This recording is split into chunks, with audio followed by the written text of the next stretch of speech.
అలసిన వానికి ఊరడించు మాటలు. సహోదరుడు భక్తి సింగ్ గారి పరిచయం నుండి సేకరించిన అనుదిన ధ్యానములు. జూన్ 13.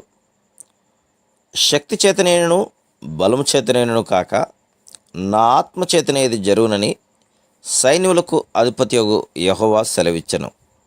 జకర్యా గ్రంథం 4వ అధ్యాయం 6వ వచనం.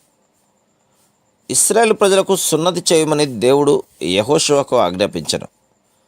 దేవుడు అబ్రహామునకును అతని తర్వాత అతని సంతతికిని ఒక నిబంధన చేశాను. మీరు గైకొనవలసిన నా నిబంధన ఏదనగా, మీలో ప్రతి మగవాడును సున్నతి పొందవలెను. ఆదికాండం 17వ అధ్యాయం 10వ వచనం.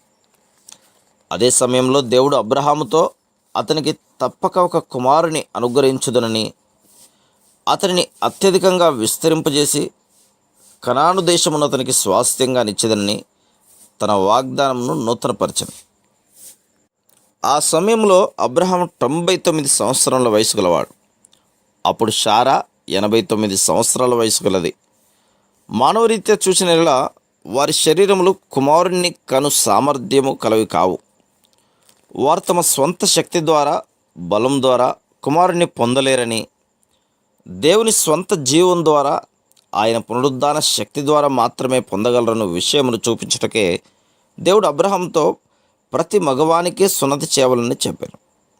అదేవిధంగా యెహోషువ ఇశ్రాయేలు సంతతి వారు తమ స్వంత శక్తి, తెలివి ద్వారా కాక దేవుని ఆత్మశక్తి, బలం ద్వారా మాత్రమే తమ స్వాస్థ్యమును అనుభవించగలరన్న విషయమును తమ మనస్సునందుంచుకొనవలను. అదే వర్తమానమును జెరుబ్బాబెలుకును అందించబడెను. శక్తి చేతనైనను బలము చేతనైనను కాక నా ఆత్మ చేతనేది జరుగునని సైన్యములకు అధిపతియగు యెహోవా సెలవిచ్చెను. జకర్యా గ్రంథం 4వ అధ్యాయం 6వ వచనం.